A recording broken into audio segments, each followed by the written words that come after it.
Oi, gente. Vamos esperar o pessoal entrar. Estamos só esperando um pouquinho o pessoal entrar, tá bom?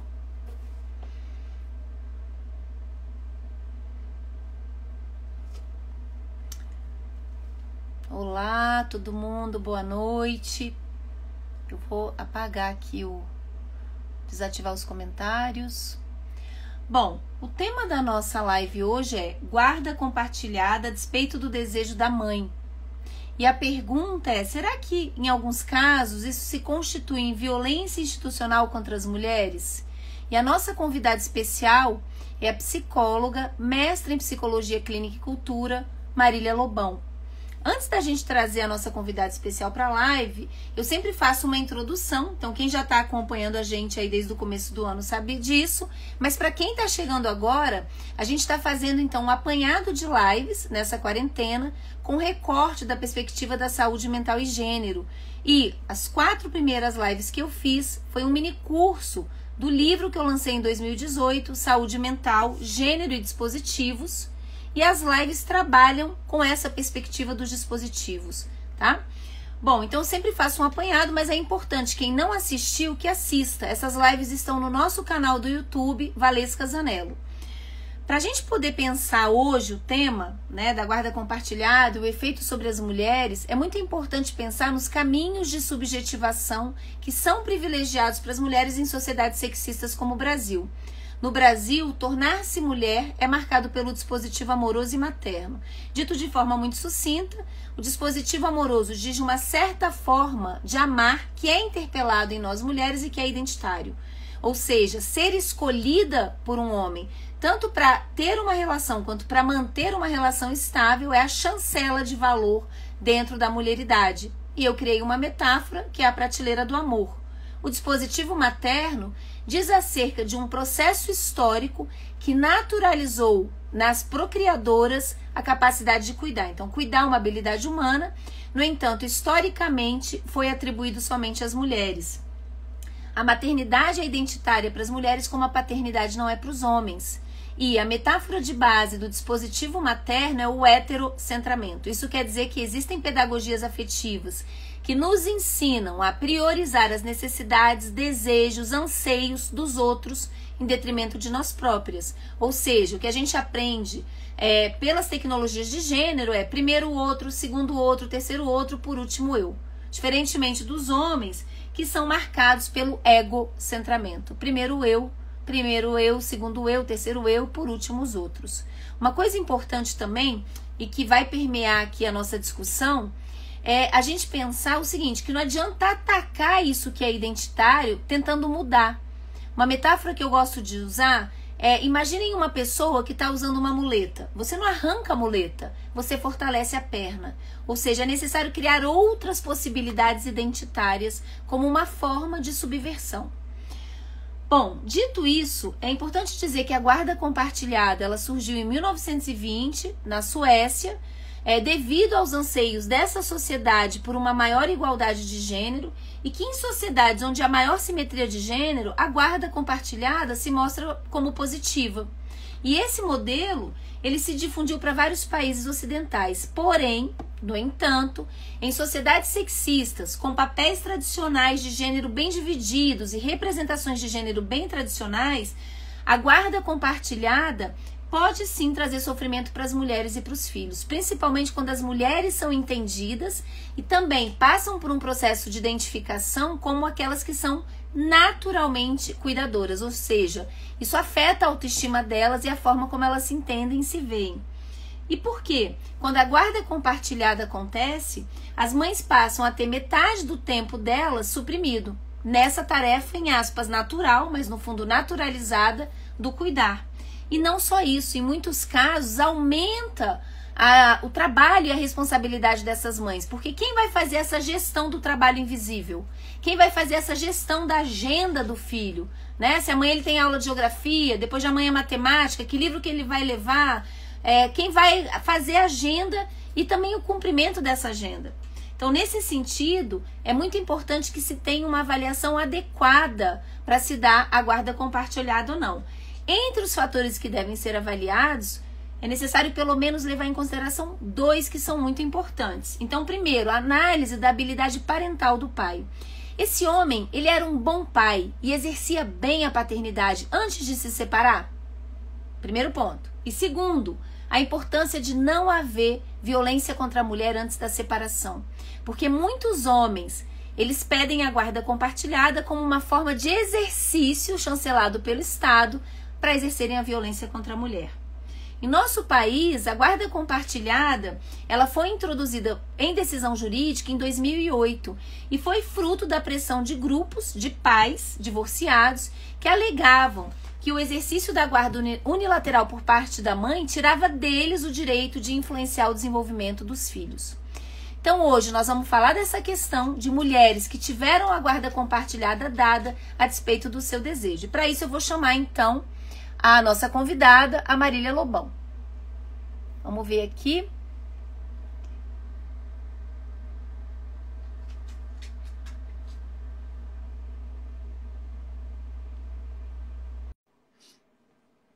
Ela tá entrando, gente.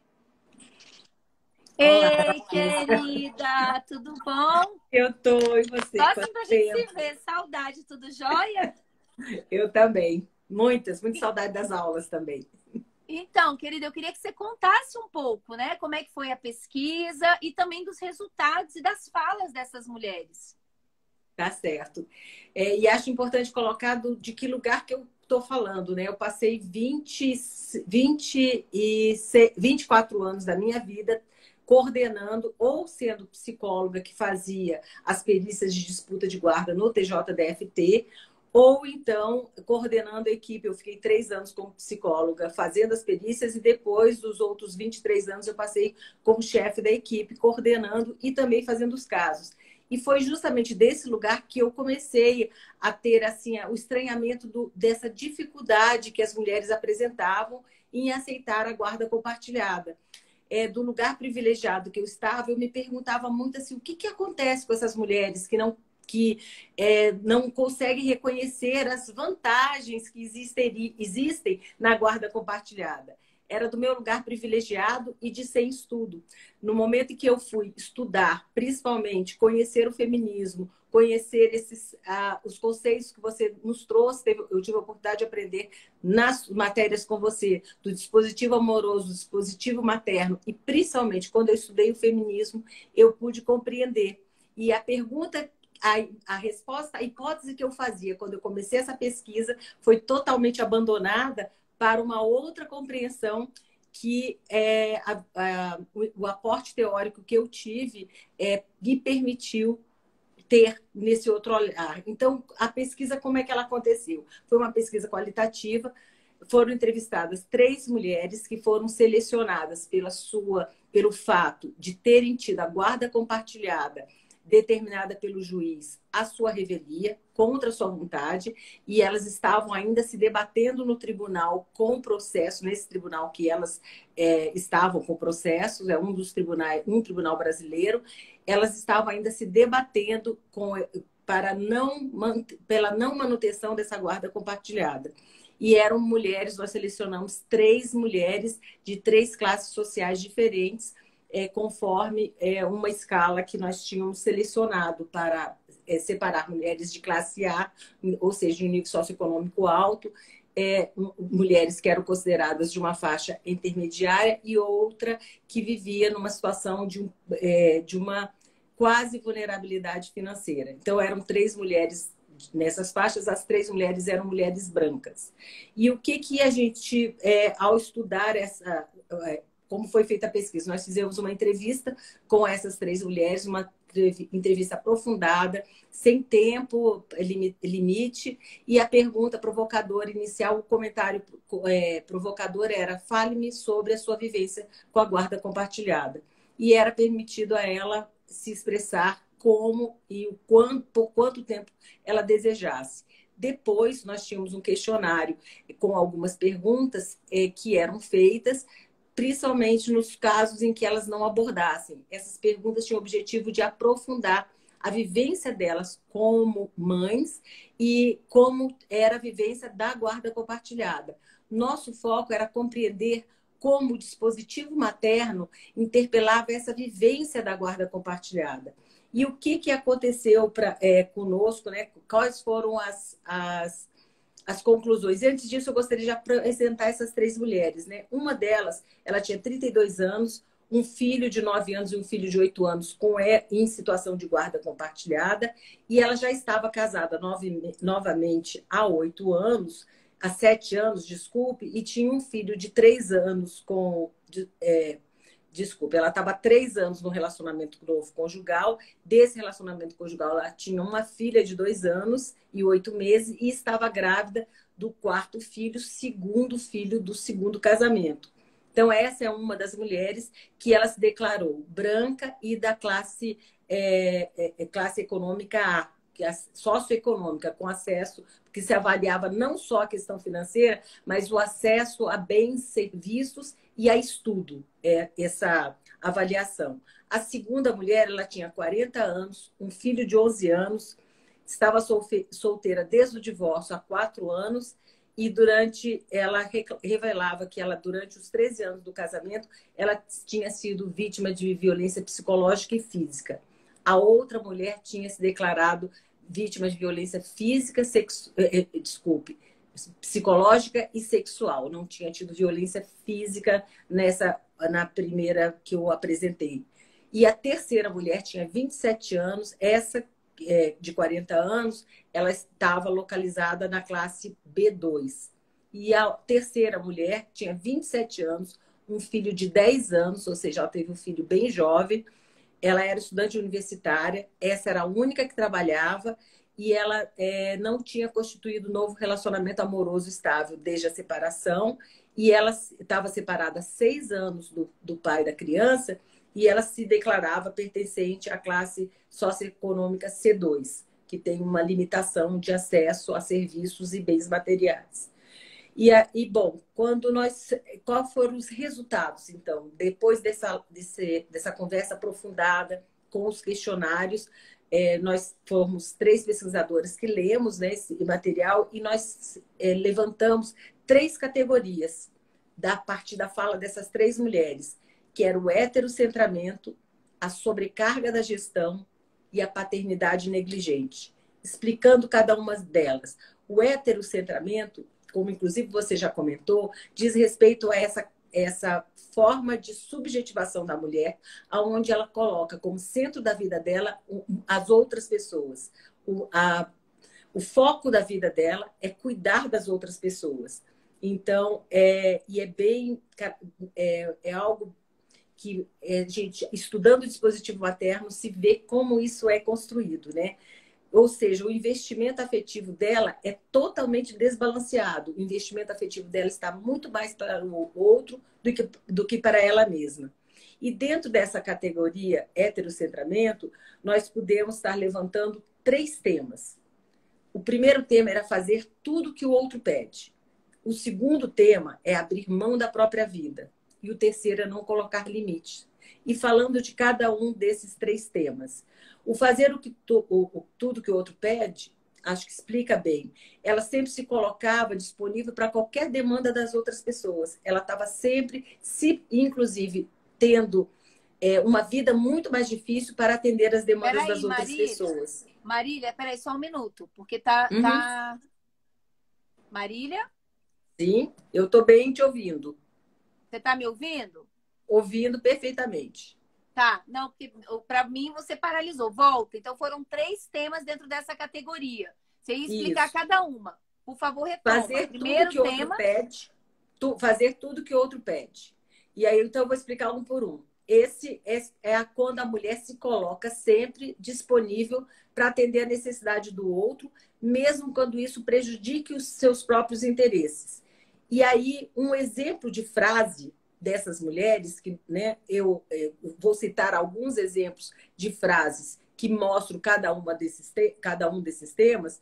Uma delas, ela falou assim: eu não fecho a porta do banheiro há 11 anos. É a que tinha um filho de 11 anos. Tem que tomar banho, fazer xixi, fazer cocô com a porta aberta. E você se acostuma com aquilo. É muito louco. Antes você não podia, meu Deus, não podia ter um barulho. Não podia não sei o quê, tinha que ter revista. E agora? Você faz em qualquer lugar, com qualquer barulho. Quer dizer, ela está falando de uma coisa tão íntima, de uma coisa tão básica, que são as necessidades fisiológicas dela, e ela não se permitia fechar a porta desde que o filho nasceu, levando em conta que o filho tinha 11 anos de idade, não era um bebê. A criança tinha 11 anos de idade e ela continuava deixando a porta aberta para estar disponível para esse filho.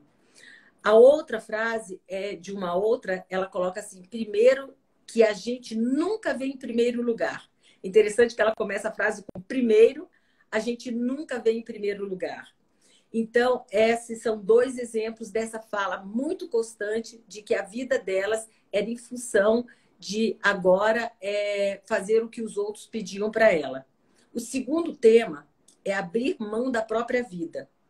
E isso evidencia o sacrifício que é feito em prol da maternidade, da criação dos filhos. E algumas mulheres, então essas 3 mulheres, elas tinham como característica terem adiado os seus planos, os seus projetos assim que se tornaram mães. E a única que retomou um dos projetos, que era fazer uma faculdade, ela só retomou, na fala dela, ela colocava que ela só retomou esse projeto porque, como essa era a pessoa que estava na classe social economicamente mais vulnerável, ela desejava estudar não é para realizar o seu sonho, o sonho que tinha na adolescência, mas para poder ter um emprego melhor, para dar uma vida melhor ao filho. Essa foi a frase literal que ela disse: eu voltei a estudar para dar uma vida melhor ao meu filho. Então, até no momento que ela realiza o que seria o projeto dela, ela realiza justamente para atender a demanda do filho. Então, frases: adiei todos os meus planos para ser mãe. Foi difícil. Tive depressão tanto na época da minha gestação como no pós-parto. Também não foi nada fácil. Aceitação ou não aceitação, tinha vergonha, adiei faculdade, adiei muita coisa. E a outra: depois que eu virei mãe, vida profissional, acho que é terceiro plano, porque ele realmente é uma prioridade na minha vida. E a outra diz assim: vida profissional? Que vida profissional? E deu uma risada quando a pergunta foi feita: como é a sua vida profissional após a maternidade? O terceiro tema da categoria é não colocar limite, que são os temas, né, lembrando da categoria heterocentramento, cuidar do outro, né? Então, fala da incapacidade dessas mulheres em colocar limite nas demandas dos outros, a fim delas se protegerem, delas cuidarem de si próprias. E aí tem exemplos assim muito grandes, muito pesados, de uma delas que economizando tempo, mas ela aceitou que o ex-marido colocasse o filho para estudar, para fazer futebol a 25 quilômetros da casa dela. Então, ela saía da casa dela. E o pai não se responsabilizava por essa aula que ele escolheu colocar o filho. Então, ela se despencava da casa dela 25 quilômetros para ficar acompanhando a atividade do filho, porque o filho era pequeno. Depois, ela levava o filho de carro até debaixo do bloco da casa do pai, que não estava em casa, e ela não tinha autorização de subir na casa do pai. Então, o filho pequeno, de 6 anos, subia sozinho e ela ficava pelo telefone orientando o banho dele, a roupa dele, ela esperando embaixo, no sol quente, para o menino descer, para ela levar o menino para o restaurante, para levar para a escola. Simplesmente porque ela aceitou o conforto, o desejo do marido e do filho de fazer futebol naquele lugar, 25 quilômetros da casa dela. Então, esse exemplo é um exemplo muito marcante do não colocar limite.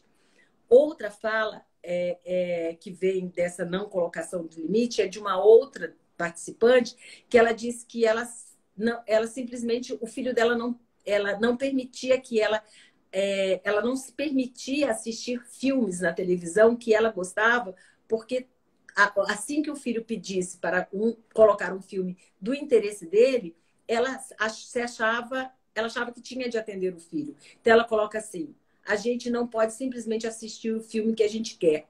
Tem que assistir o filme que eles querem. Eles são os filhos. E nem sempre é o que você quer assistir, mas você aprende a gostar de filme de criança. E a outra ainda fala nesse mesmo tema: ser mãe é doação o tempo inteiro, do momento que você acorda ao momento que você dorme. Mesmo quando eles não estão perto, a doação. Então, não há um minuto para ela, não tem limite mesmo. Agora, então, nós terminamos o terceiro tema dessa primeira categoria, heterocentramento.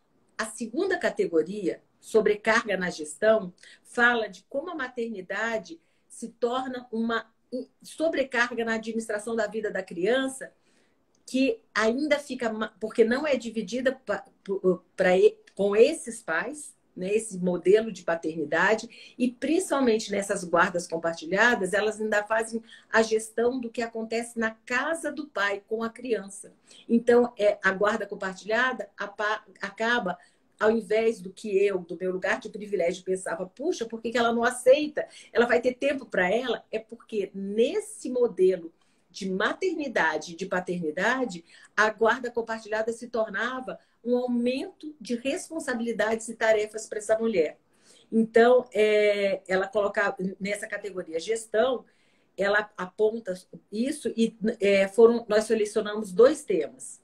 Papel de mediação da relação do filho com o pai, então se torna responsabilidade da mãe, normalmente continua, porque muitas vezes isso já acontecia no casamento, e gestão das atividades do filho, que se torna uma sobrecarga também mental. E no tema mediação da relação do pai, elas falavam do quanto elas se sentiam obrigadas a atender a todas as frustrações que a incompetência no desempenho do papel paterno desses pais trazia para os filhos. Então, elas precisavam compensar essas frustrações, elas precisavam responder por tudo aquilo que o pai não fazia. E elas se responsabilizavam por isso. Elas se sentiam responsáveis pelas faltas do pai. E claro que isso sobrecarrega. Então, uma colocou que ela precisou entrar na justiça para que o ex-marido não dirigisse bêbado com o filho. Ela imagina, quer dizer, o desgaste emocional, sobrecarga de tempo, de energia e de dinheiro para entrar na justiça por uma coisa que é papel do pai saber que não pode dirigir bêbado. Então, são essas falas que iam me fazendo compreender o quanto a guarda compartilhada, quando existe essa assimetria de gênero e principalmente essa divisão de papéis, onde o homem não aprende, não é ensinado, aliás, ele é impedido até de aprender a cuidar, o impacto que isso tem depois nessas situações. Tem a outra que diz, desde que nós nos separamos, eu que cuido tudo do meu filho, da escola, de educação, passeios, e ele nunca me ajudou nesse caso. Ele paga pensão e é só o que ele faz. Então, ela fica com a sobrecarga de atender a todas as demandas do filho, inclusive as que caberiam um pai com guarda compartilhada. E a outra diz, então, ele não leva em nada. Médico, psicoterapeuta, psicopedagoga, fonoaudióloga, balé, dentista, nada. Então, eu sinto que é uma guarda compartilhada, mas não é ao mesmo tempo. Quer dizer, é uma sobrecarga. E o terceiro tema, gestão da vida do filho, o segundo tema, desculpe, nessa sobrecarga gestão, é a gestão da vida do filho. Ela tem que fazer a gestão da vida do filho com ela e com o pai, como eu já falei. Então, fica totalmente... na fala delas, mostra como elas têm que se responsabilizar sozinha por tudo isso. Uma delas coloca, se você quer participar da vida do seu filho, você pode ligar em casa todos os dias e perguntar como foi o dia, como é que está sendo na escola, se ele está bem, se ele precisa de alguma coisa. A gente não fala só do financeiro, não. A gente fala de amor mesmo, de carinho, atenção. A criança precisa disso e ele não faz isso. Então, quer dizer, elas mostram o quanto é pesado pensar em tudo da vida do filho. Uma outra fala, quando ela pede para o marido dividir com ela decisões importantes na vida do filho, o ex-marido responde, não, o que você achar melhor, porque você sempre sabe o que é melhor, porque você sempre faz o que é melhor. E ela completa, a decisão continua sempre na minha mão. Então, o peso da responsabilidade de decidir sozinha numa guarda compartilhada. E a outra diz, o material fica aqui, tudo deles fica aqui, todas as roupas, mas é preocupar com tudo. Eu não estou lá na casa do pai das crianças, mas eu cuido de lá também. E essa, então, ela fala claramente essa percepção e que vários trabalhos científicos de outros países reforçam exatamente os resultados dessa pesquisa. E a terceira categoria é a paternidade negligente, que ela diz justamente respeito a essa vinculação inadequada, incapaz de cuidar, incapaz de ser responsável que esses homens pesquisados, quer dizer, paralelamente pesquisados, apresentavam. É uma não assunção da responsabilidade no desempenho das tarefas que cabem a um pai. Eles não sabem cuidar. E nessa categoria, a gente localizou 5 temas. O primeiro tema, que é fundamental para que os juízes entendam, é: já não era pai antes. Essas mulheres que não aceitam a guarda compartilhada têm em comum o fato de que o pai não exercia a paternidade no sentido do cuidado antes. E é isso que os magistrados precisam ficar atentos. Porque divorciou vai, no passe de mágica, aprender a ser pai? Então, o primeiro tema é: já não era pai antes. São 5 temas, eu vou falar um por um, porque senão fica difícil acompanhar. Então, o primeiro tema nessa paternidade negligente já não era pai antes, que é o que eu já disse. Durante o casamento, ele não cumpriu o papel de pai, de educador, nem dividia as tarefas. No máximo, ele assumia as despesas financeiras e se divertia com a criança, fazia passeios com a criança, mas não assumia. E falas que elas tinham. Mas eu não via ele como um pai. Aquela preocupação de pai, aquele cuidado de pai, aquele zelo de pai não tinha. Então, eu sempre maternei e paternei o fulaninho, mesmo com o pai dentro de casa. A outra diz: ele, se referindo ao ex-marido, comprava presente para o Enzo. Enzo é um nome fictício. Ele fez um estoque de presentes para o Enzo. Era como ele tentava compensar a ausência, porque ele estava em 50 mil cursos. Tudo isso é durante o casamento. E a outra comenta que, conversando com a mãe dela, ela disse: mãe, o que vier do Pedro, é o nome do marido fictício, é lucro. Eu não estou nem aí. Ela já nem esperava o cuidado e a participação desse pai. O segundo tema da paternidade negligente é: não cumpre com os combinados. E elas mostram repetidamente que eles combinam coisas tanto com elas, tanto na justiça com a guarda compartilhada, as regras da guarda compartilhada, combinam coisa com os filhos e quando não interessa a eles, eles não cumprem. Porque diz muito a ver com o contrário do masculino, do heterocentramento, como você falou no início, que é o autocentramento. Então, quando eles podem ter um acordo, seja com a justiça, seja com a ex-esposa, seja com o filho. Se algo mais importante acontece, eles não cumprem o combinado. Uma delas pode ser qualquer coisa, né, Marília? Pode ser até assim: não, tem uma palestra que eu quero ir, sinto muito, eu não vou pegar, né? E o mais grave que uma delas vai dizer: eles não negociam, eles não se sentem responsáveis e dizem assim: fulaninha, eu tenho uma palestra, eu não vou poder ir buscar, você pode? Se você não puder, eu vou dar um jeito. Não elas vai haver. Aqui é um relato assim: eu não vou buscar. Tipo assim, o filho é teu, te vira. Obrigação Dane-se é sua. você que se Dane-se né? você, porque como eu sei que você é heterocentrada, você não vai deixar seu filho 2 horas na escola, você vai dar um jeito, você vai se virar. E acima de tudo, essa ideia: eu quero a guarda compartilhada, mas o filho é teu, te vira. Então, uma delas fala assim: os dois, pai e filho, sentaram diversas vezes para refazer os combinados. Os combinados não funcionam. Então, assim, tem vezes que ele troca o dia e ele quer trocar. Ah, eu não vou poder dormir terça, mas eu durmo quarta e quinta. E tem dia que ele faz como se nada. Não vou poder dormir hoje. E fica por isso mesmo. E se ela tinha um compromisso, se ela tinha, com todo o direito, marcado algo dela, não interessa, você se vira, porque eu não vou buscar. Então, o terceiro tema que é dessa paternidade negligente é a terceirização dos cuidados com o filho. Isso existem trabalhos tanto de brasileiras como de uma pesquisadora muito boa quebequense, a Denise Coté, que nós tivemos a oportunidade de conhecer pessoalmente, que ela fala exatamente disso. Alguns pais pedem a guarda compartilhada dos filhos para deixar aos cuidados de outras mulheres.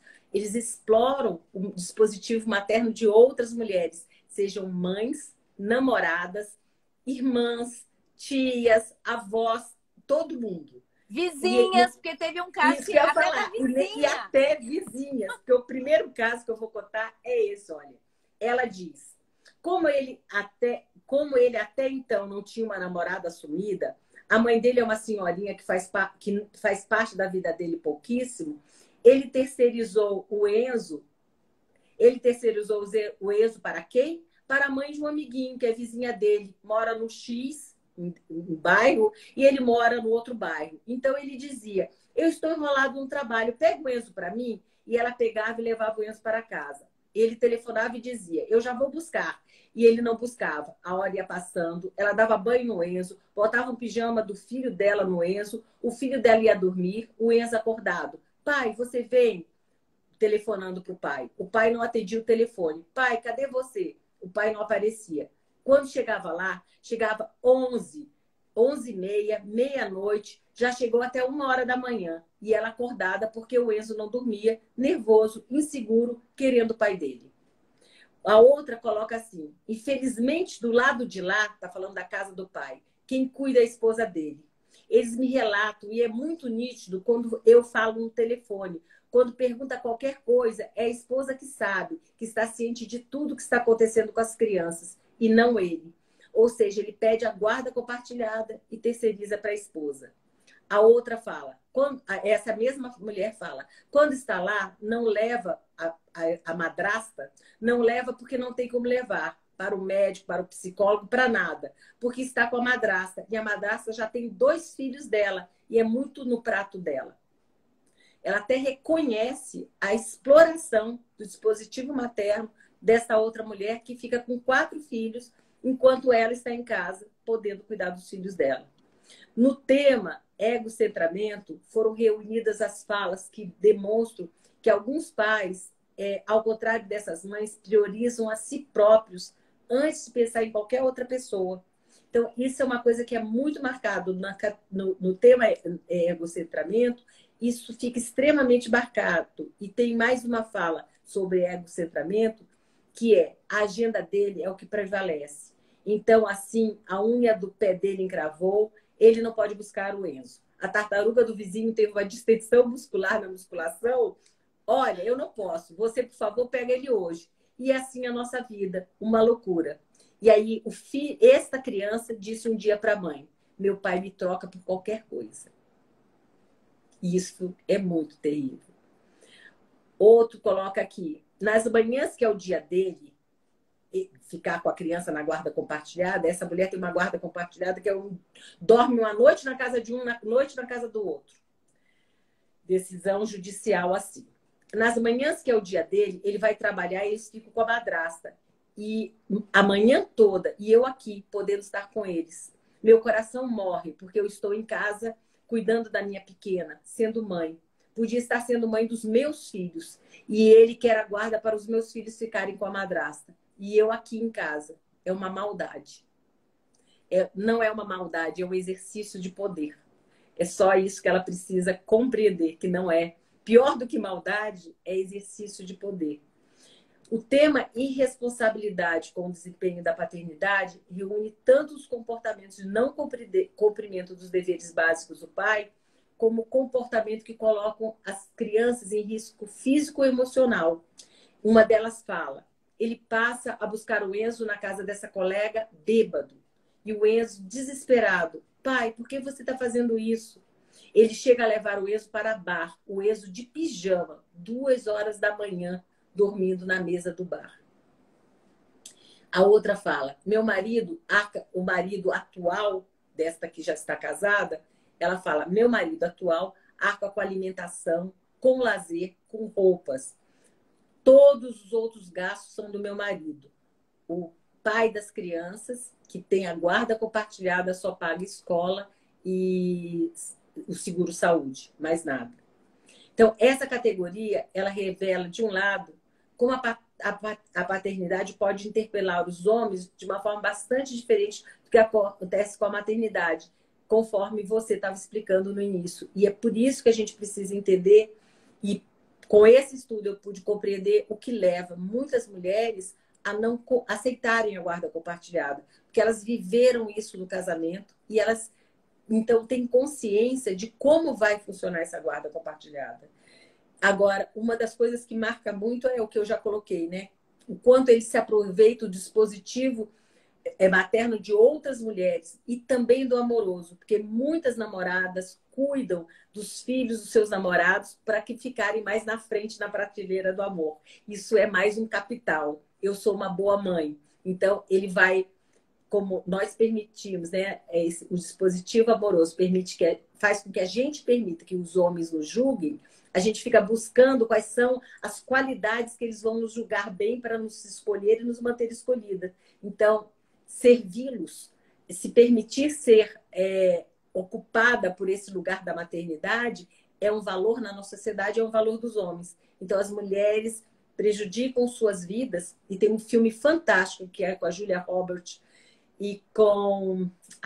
depois eu vou tentar lembrar, é um filme que fala duas mães, que conta justamente, ela era uma fotógrafa de extremo sucesso e ela abandona a profissão dela porque ela precisa cuidar dos filhos do marido, que também era um homem de sucesso.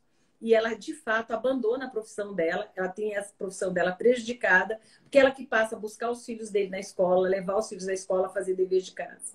Então, é bem isso. Essa categoria, ela revela como os dispositivos maternos e amorosos nos quais as mulheres são subjetivadas nos deixam vulneráveis e permitem que os homens continuem com seus projetos fazendo de conta que são pais. Porque é isso que esses homens fazem, né? Eles pedem a guarda compartilhada para fazer de conta que exercem a paternidade e, na verdade, não são eles. E uma delas coloca mais uma frase que eu acho muito interessante, que ela diz: é uma vida em suspense, em adrenalina, em angústia, em chateação, porque eu me sinto culpada às vezes de por que eu escolhi esse pai para o meu filho. É incrível como a culpa vem assim e ela entra como um vestido. É difícil. Ou seja, os homens são irresponsáveis, eles têm uma paternidade negligente e as mulheres ainda se sentem responsáveis pelo mau comportamento dos homens. Quer dizer, elas são responsáveis por ter escolhido esse homem para ser pai desse filho, ao invés de reconhecerem como esses pais não conseguem se portar como adultos e cuidar dos seus filhos. Então, essas três categorias que a gente selecionou, elas demonstram como essa vivência da guarda compartilhada ela é diferente do que a justiça esperava. E uma delas fala: ao meu ver, a guarda compartilhada, na teoria, ela é linda. Na teoria, é a coisa mais linda do mundo. Na prática, não é bem assim. E a outra fala: então, assim, no momento inicial, achei a guarda compartilhada sensacional. Tinha tudo para ser maravilhoso, mas não dá. Eu tive que parar de falar com ele pela raiva, pela falta de respeito. Porque, inicialmente, os 2 primeiros anos, ele misturava muitas coisas.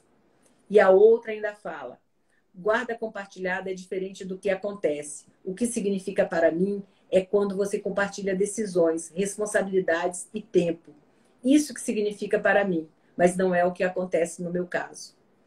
E a conclusão que se chega dessa pesquisa, que ela vai ao encontro dos resultados das pesquisas de vários países, pesquisadores da Bélgica, da França, do Quebec, dos Estados Unidos.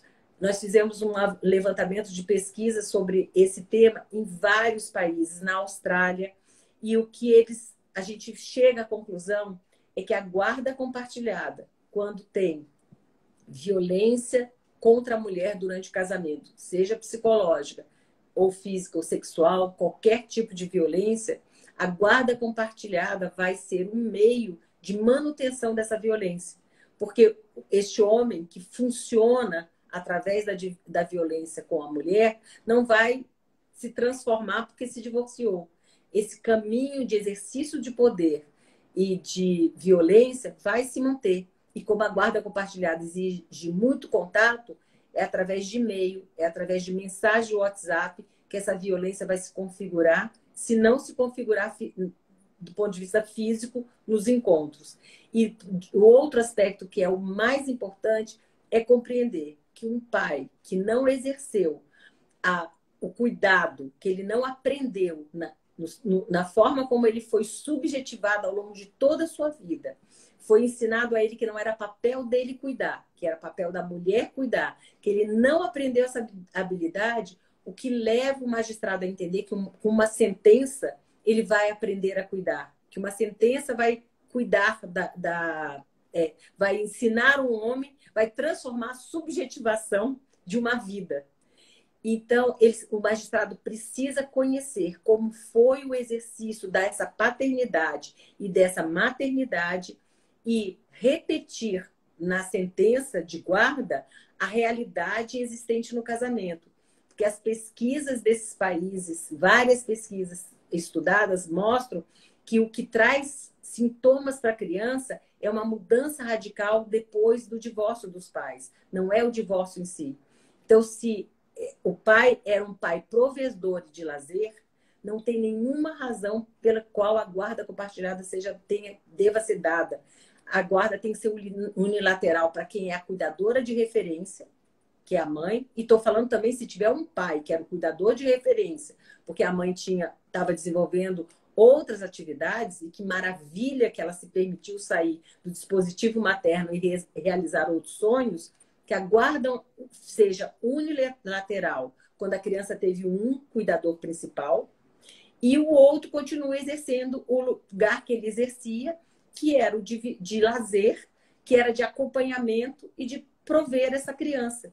Então, eu espero que essa minha pesquisa chegue e toque os magistrados do direito de família, porque ela vai ao encontro de pesquisas de outros países com outras culturas.